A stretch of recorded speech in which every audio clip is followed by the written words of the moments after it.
Assalamualaikum warahmatullahi wabarakatuh. Perkenalkan, nama saya Muhammad Lisriana Putra dengan NIM 12514500030 dari kelas A. Nah, pada video ini saya akan menjelaskan hasil pemrograman yang telah saya kembangkan untuk menganalisis data aktivitas mahasiswa sekaligus efektivitas sesi belajar mereka. Langsung saja kita masuk ke dalam penjelasannya.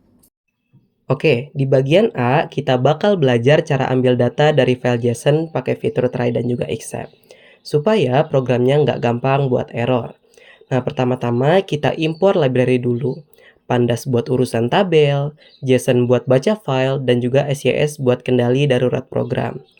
Lalu, kita definisikan variabel file name sama dengan data aktivitas 50 mahasiswa time JSON. Nah, si variabel ini nih fungsinya buat nyimpen nama file JSON yang akan dibaca, supaya nama filenya lebih rapi, gampang diganti, dan juga nggak perlu nulis ulang di banyak baris kode. Nah, habis itu kita pakai blok try. Ini gunanya buat ngetes proses buka file. Kalau misalnya ada masalah, program tidak akan langsung berhenti. Nah, di dalam try ini, kita buka filenya pakai perintah open dengan mode R atau read. Nah, isinya kita baca pakai JSON load dan disimpan ke variabel data aktivitas. Setelah itu kita cek dulu nih, kalau datanya kosong, program bakal berhenti otomatis pakai SYS exit. Tujuannya biar nggak buang-buang waktu. Nah, tapi kalau ada isinya, kita tampilkan pesan sukses dan jumlah mahasiswanya pakai fungsi learn. Nah, terakhir nih, kita pasang satpam di bagian accept. Ada file not found error kalau filenya nggak ketemu, dan juga JSON decode error kalau isi filenya rusak. Nah, ada juga exception SE buat jaga-jaga kalau ada error aneh lainnya yang tidak terduga. Nah, pada intinya, bagian ini memastikan data sudah siap dan aman sebelum kita lanjut ke tahap pengolahan yang selanjutnya. Oke, sekarang kita lanjut ke bagian yang B. Di bagian B ini, tugas kita adalah melakukan flattening data. Intinya, kita mau membongkar data mahasiswa yang tadinya numpuk di dalam JSON supaya jadi tabel yang rapi. Pertama-tama, kita buat fungsi bernama flatten aktivitas. Di dalamnya, kita siapkan dulu wadah kosong berupa list yang dinamakan rows. Tujuannya untuk menampung hasil bongkaran kita nanti. Kita pakai looping pertama untuk mengambil data dasar mahasiswa. Di sini kita tarik satu-satu, misalnya kayak NIM, nama, dan juga kelas. Kita pakai perintah get untuk ketiga data itu. Jadi kalau misalnya NIM atau nama mahasiswa ada yang nggak keisi, program nggak akan error tapi otomatis ngasih teks kosong. Kita juga ambil data log harian.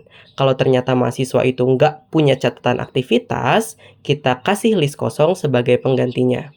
Oh iya, di sini juga ada blok except seperti type error dan juga key error. Tujuannya buat jaga-jaga kalau struktur data mahasiswanya rusak parah, nilai default tetap bakal diisi. Nah, kita lanjut ke looping yang kedua. Kita bongkar log harian berdasarkan tanggalnya. Data tanggal yang bentuknya teks, kita ubah jadi format tanggal beneran pakai pd.toDatetime. pd.toDatetime. Kalau proses ubah tanggal ini gagal karena datanya rusak, kita pakai pd.not atau not a time. Ini adalah nilai khusus di Pandas untuk menandakan kalau datanya bukan format waktu yang valid. Jadi program nggak akan crash. Di dalam tiap tanggal ada list aktivitas lagi. Makanya kita pakai looping ketiga untuk ambil detail setiap kegiatan. Di sini kita ambil variabel seperti jenis aktivitas, waktu mulai, dan juga waktu selesai. Sebelum dihitung, kita set dulu nilai defaultnya. Date time mulai dan juga date time selesai jadi NAT, serta durasi menit jadi 0. Ini buat jaga-jaga kalau jamnya nggak lengkap. Untuk hitung durasi menit, kita gabungkan data tanggal dengan waktu mulai dan juga waktu selesai. Lalu kita hitung selisihnya. Selisih itu kita ambil detiknya pakai total second. Terus kita bagi 60 supaya kita dapat hasil akhirnya dalam satuan menit. Kita juga ambil data skor dan juga halaman. Di codingannya kita pakai pengecekan isIntense active dict untuk memastikan datanya beneran berbentuk dictionary. Kalau datanya ada tapi formatnya salah, misalnya nggak ada kuncinya gitu, kita set jadi 0 supaya aman. Semua potongan data tadi mulai dari NIM, nama, kelas, tanggal, waktu mulai, waktu selesai sampai durasi menit, skor, dan juga halaman, kita kumpulin jadi satu baris di dalam rows append. Di rows append, kita memasangkan nama kolom dengan variabel yang sudah kita siapkan tadi. Contohnya NIM dengan NIM, nama dengan nama, sampai halaman dengan halaman. Semuanya dibungkus rapi dalam satu baris. Terakhir, kita tinggal panggil fungsinya dan simpan hasilnya ke variabel df aktivitas. Di akhir fungsi, kita pakai return pd data frame rows untuk mengubah semua list tadi jadi bentuk tabel. Kita tampilkan data pakai head 50 buat lihat kolom-kolomnya sudah berjajar rapi atau belum. Nah, di baris paling bawah, kita tambahkan print yang isinya len df aktivitas. Fungsi len ini berguna banget buat menghitung total baris yang berhasil kita bongkar. Jadi kita bisa tahu nih, dari 50 mahasiswa tadi, ternyata ada berapa ratus atau berapa ribu total baris aktivitas yang terkumpul di tabel kita. Oke, sekarang kita lanjut lagi nih ke bagian yang C. Di bagian yang C ini, kita akan meringkas data dari df aktivitas yang tadinya berantakan jadi satu baris per mahasiswa di tabel baru bernama df perilaku. Strategi pertamanya, kita buat dulu kolom bantuan bernama durasi video only. Kita pakai fungsi apply lambda row untuk mengecek setiap baris. Jika jenis aktivitasnya adalah tonton video, maka ambil durasinya, tapi kalau bukan, kita kasih nilai 0. Ini trik supaya nanti kita gampang menjumlahkan total durasi video saja per mahasiswa.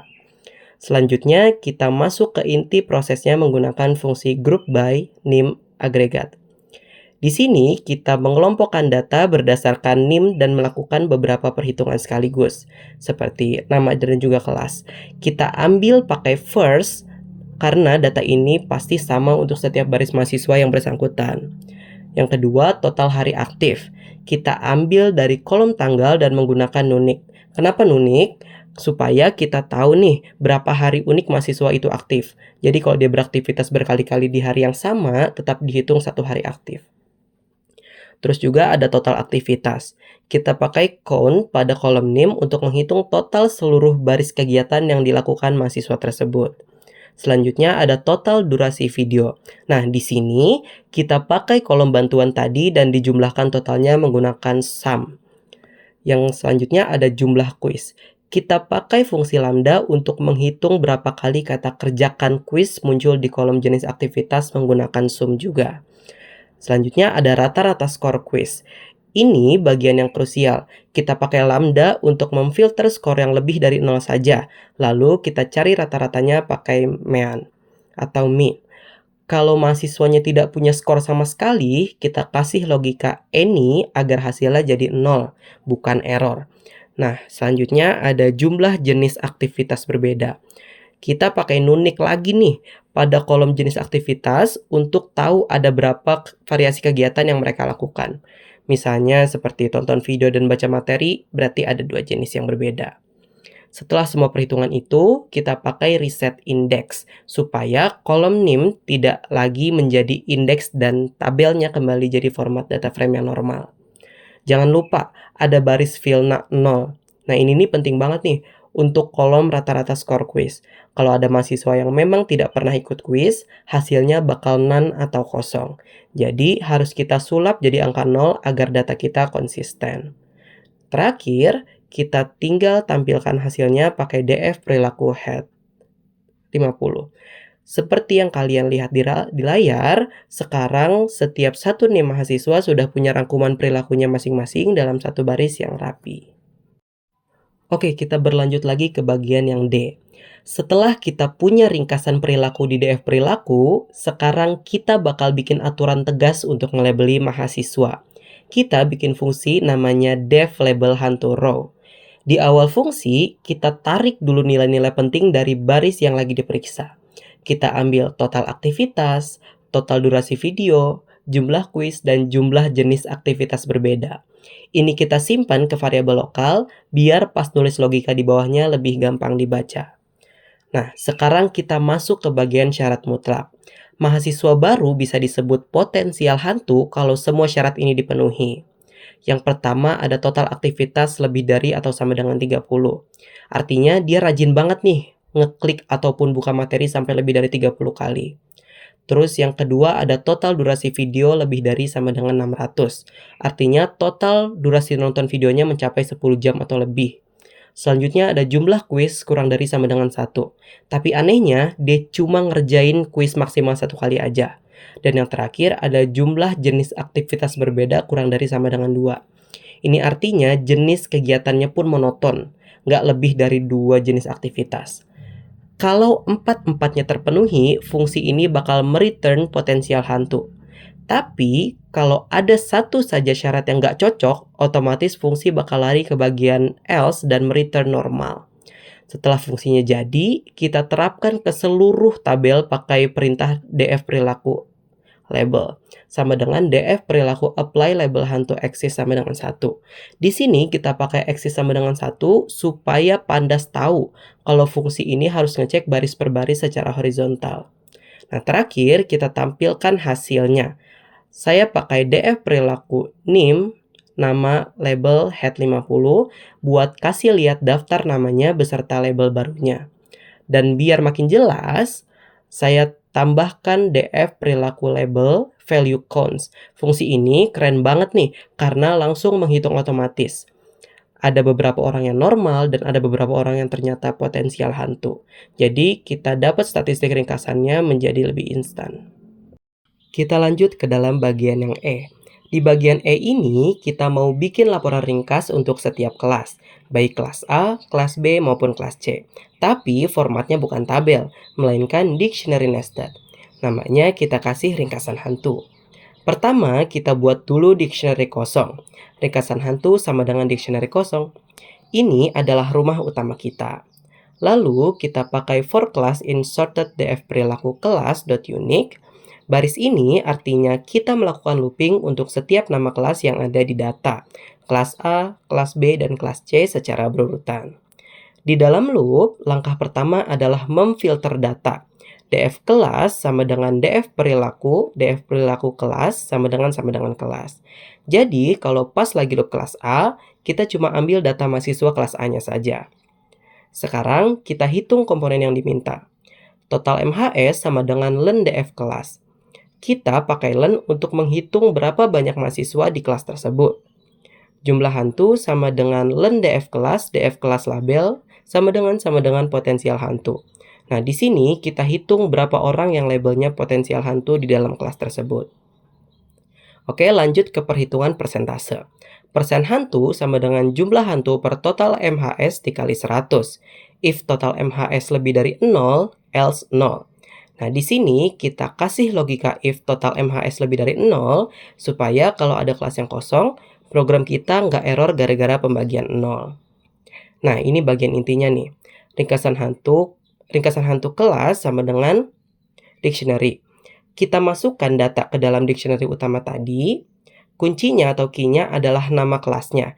Dan isinya adalah dictionary lagi yang berisi total mahasiswa, total MHS, jumlah potensial hantu, jumlah hantu, persen potensial hantu, round persen hantu 2. Kita pakai fungsi round persen hantu 2 supaya angka persentasenya rapi. Cuma ada 2 angka di belakang koma. Nah, terakhir kita tampilkan hasilnya pakai impor pprint dan pprint ringkasan hantu. Kenapa? Karena pprint itu singkatan dari pretty print. Dia bakal bikin tampilan dictionary kita yang tadinya berantakan jadi rapi dan enak untuk dibaca. Hasilnya seperti yang kita lihat nih teman-teman. Kita jadi tahu per kelas, berapa total mahasiswanya, berapa yang terdeteksi hantu, dan berapa persen rasionya. Oke, kita lanjut ke dalam bagian yang F. Nah, setelah kita punya data ringkasan hantu yang bentuknya dictionary, sekarang kita mau cetak ke layar supaya jadi laporan yang enak dibaca oleh manusia. Pertama-tama, kita cetak dulu judul laporannya dengan print _n laporan ringkasan per kelas. Kunci utamanya ada di barisan ini nih teman-teman. For kelas, detail in ringkasan hantu items. Kenapa pakai items? Karena dictionary kita itu jenisnya adalah nested ataupun bertingkat. Dengan items ini, kita bisa langsung ambil 2 hal sekaligus. Kelas sebagai kuncinya, kelas A, kelas B, kelas C, dan detail sebagai isi datanya yang ada di dalam. Nah, di dalam loop ini, kita pakai teknik f-string agar tampilannya rapi dan variabelnya bisa langsung masuk ke dalam teks. printf kelas-kelas ini untuk mencetak nama kelasnya sebagai header kecil.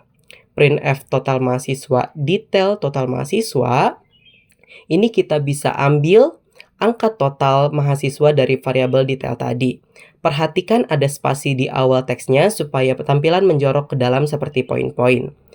Printf jumlah potensial hantu, detail jumlah potensial hantu, sama seperti sebelumnya. Kita tarik data jumlah hantunya. Printf persentase potensial hantu, detail persen potensial hantu persen.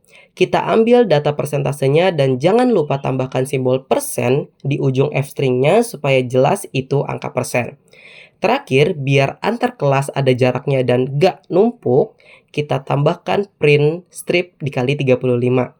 Baris ini keren banget nih teman-teman, karena Python bakal otomatis mencetak garis strip sebanyak 35 kali sebagai pembatas yang rapi.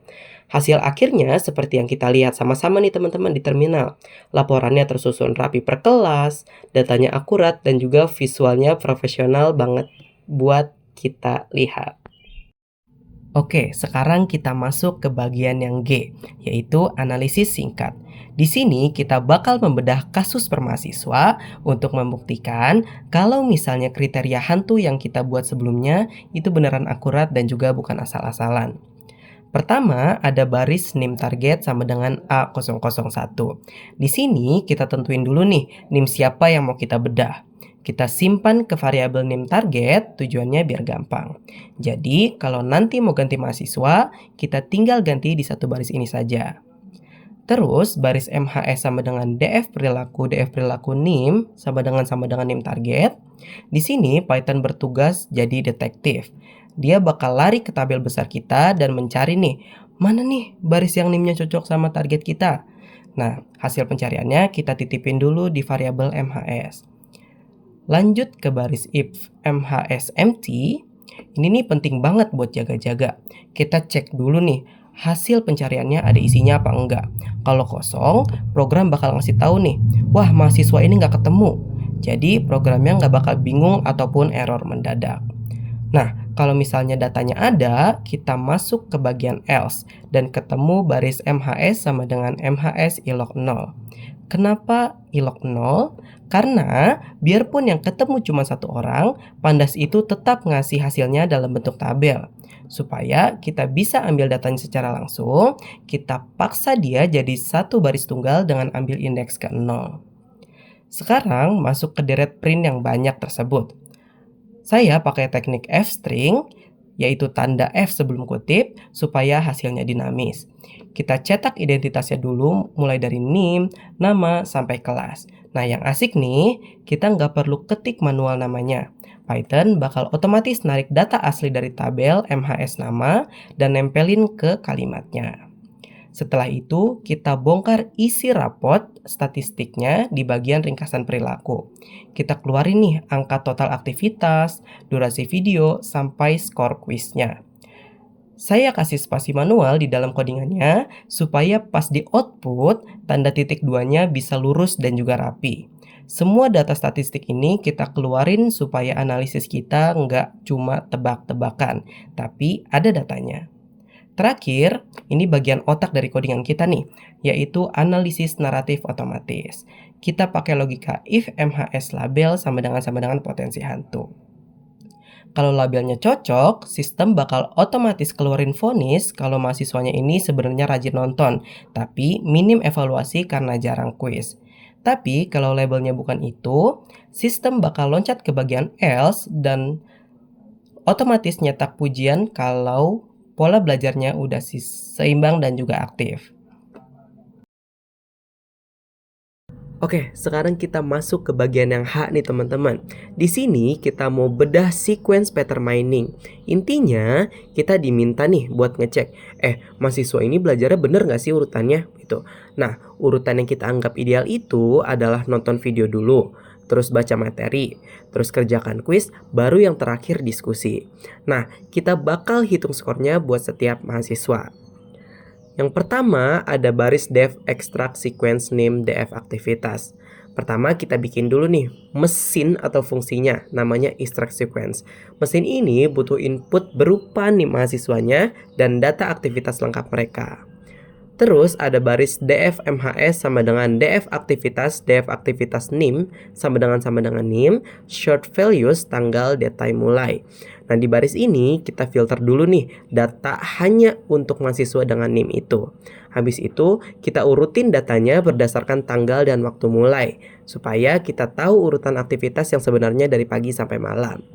Yang ketiga ada sequence sama dengan df MHS group by tanggal, jenis aktivitas, apply list to list. Nah setelah rapi kita kelompokin aktivitas tadi menjadi per hari. Jadi kita punya daftar kegiatan apa aja yang dia lakukan di hari Senin, Selasa, dan seterusnya. Lalu ada ideal sama dengan tonton video, baca materi, kerjakan kuis, forum diskusi. Terus kita tentuin nih standar belajar bener itu kayak gimana. Kita masukin ke list ideal ini. Terus ada terbalik sama dengan ideal (2.2-1). Kita juga bikin versi terbaliknya. Jadi kalau ada mahasiswa yang malah diskusi dulu baru nonton video, kita bisa tahu lewat variabel ini. Selanjutnya ada skor sama dengan list kosong. Kita siapin wadah kosong namanya scores buat nampung nilai mereka nanti. Nah, selanjutnya ada for sec in sequence. Nah, sekarang kita mulai cek kegiatannya satu persatu tiap harinya pakai perulangan for. Selanjutnya ada clean sec sama dengan list kosong. For i in range len sec. If i sama dengan 0 or sec i, tanda seru sama dengan sec i 1, clean sec append sec i. Bagian ini penting banget buat bersihin data. Kalau si mahasiswa klik nonton berkali-kali, kita ringkas jadi satu kali nonton aja. Jadi kita fokus ke alurnya, bukan ke jumlah kliknya. Selanjutnya ada sec str sama dengan koma join clean sec, ideal str sama dengan koma join ideal, terbalik str sama dengan koma join terbalik. Nah, biar ngeceknya gampang, urutan tadi kita gabungin nih jadi satu teks atau string panjang yang dipisahin tanda koma. If ideal str in sec str (2) skor append 1. Nah kalau ternyata urutan ideal tadi ada di dalam aktivitas harian dia, langsung kita kasih skor 1. Mantap, berarti dia disiplin teman-teman. Elif terbalik str in sec str skor append 0,5. Nah, tapi kalau urutannya malah terbalik, ya kita kasih 0,5 aja karena urutannya kan berantakan gitu. Terus ada else score append 0. Nah, kalau nggak masuk kategori keduanya, ya kita kasih 0 aja.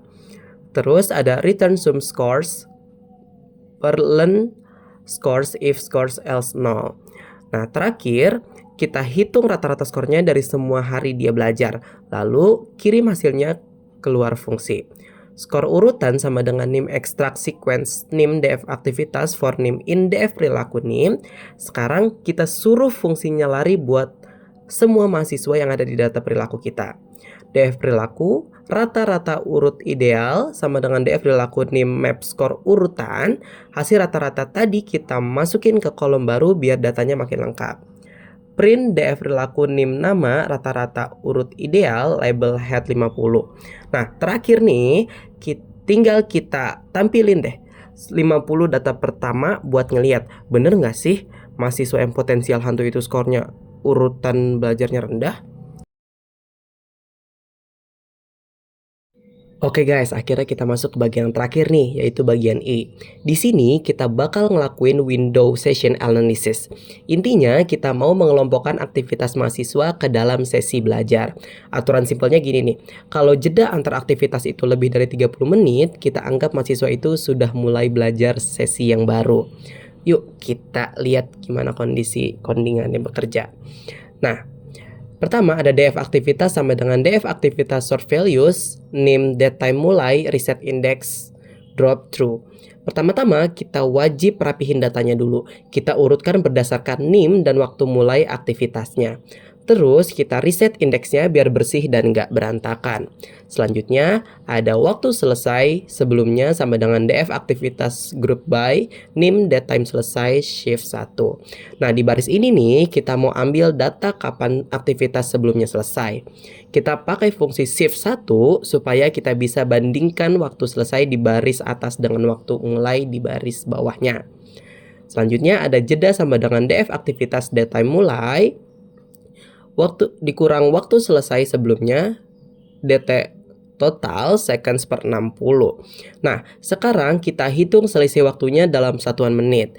Kita kurangi waktu mulai sekarang dengan waktu selesai sebelumnya. Selanjutnya ada jeda sama dengan jeda filna 0. Baris ini buat jaga-jaga nih kalau ada data kosong. Biasanya di aktivitas pertama tiap mahasiswa. Nah, kita isi aja dengan 0 biar codingannya nggak error. Selanjutnya ada ganti MHS sama dengan DF aktivitas NIM, tanda seru sama dengan DF aktivitas NIM shift 1. Kita juga perlu deteksi kapan datanya ganti orang. Kalau NIM baris sekarang beda sama baris sebelumnya, berarti itu sudah pasti sesi baru buat mahasiswa yang baru. Is sesi baru sama dengan jeda lebih dari 30 ganti MHS. Nah, ini inti logikanya nih. Sesi baru tercipta kalau jedanya lebih dari 30 menit atau ganti mahasiswa. Selanjutnya ada DF aktivitas session ID sama dengan is sesi baru kumsum.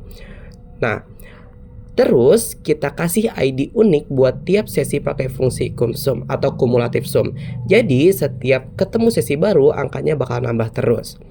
Selanjutnya ada sesi stat sama dengan DF aktivitas group by NIM session ID agregat. Nah sekarang kita rangkum tiap sesinya nih. Kita hitung berapa total durasi menitnya dan ada berapa banyak aktivitas di dalam satu sesi itu. Selanjutnya ada res I sama dengan sesi stats group by NIM agregat. Setelah per sesi dapat, kita rangkum lagi per mahasiswa. Kita cari rata-rata durasi sesi mereka, rata-rata jumlah aktivitasnya, dan total berapa banyak sesi yang mereka punya. Nah, DF perilaku sama dengan DF perilaku merge res I on NIM whole left. Nah, data hasil analisis sesi tadi kita gabungkan ke tabel utama kita, DF perilaku nih. Pakai teknik left join biar datanya nggak hilang. PLT scatter plot data rata-rata durasi sesi, plot data rata-rata aktivitas per sesi. Nah, biar makin jelas, kita mau bikin visualisasinya nih berupa grafik. Pertama, ada import matplotlib pplot as PLT. Nah, pertama kita panggil dulu senjatanya, yaitu library matplotlib yang kita singkat jadi PLT biar ngetiknya nggak kepanjangan. Selanjutnya ada plot data sama dengan DF perilaku, NIM rata-rata durasi sesi, rata-rata aktivitas per sesi, dropna. Di sini kita pilih kolom-kolom yang mau kita tampilin aja, yaitu NIM, rata-rata durasi, sama rata-rata aktivitas. Terus kita kasih dropna buat ngebuang data yang kosong, biar grafik kita nggak error. Selanjutnya ada PLT figure fixed size 8,6. Terus kita siapin nih kanvas grafiknya dengan ukuran 8,6 inch. Biar gambarnya lega dan enak dilihat dan nggak kekecilan.